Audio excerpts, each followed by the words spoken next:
Good day, everyone. Today, I want to talk about common solar installation mistakes that damage systems and waste people's money. A lot of people install solar, but after a few months they start complaining. My battery is bad.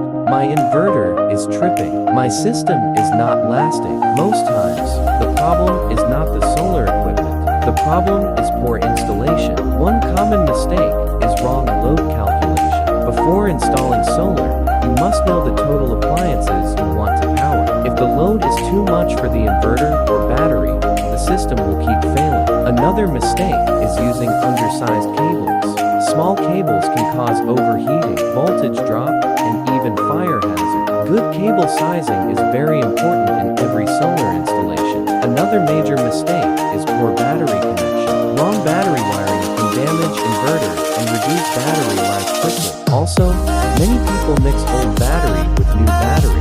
This is not advisable because the weak battery will affect the new one. Another mistake is poor panel positioning. If solar panels are not facing the right direction or are covered by shade, charging performance will reduce seriously. Some installers also ignore proper ventilation. Inverter and batteries generate heat. Without proper airflow, the system can overheat and develop faults. Another dangerous mistake is lack of protection devices. Every good solar setup should have breakers, fuse protection, surge protection. These help protect the system from electrical damage. Lastly, maybe people choose cheap materials just to save money. Cheap batteries, fake panels, and low-quality cables may cost less today, but they usually fail very quickly. A good solar installation is not just about buying equipment. Professional installation matters a lot.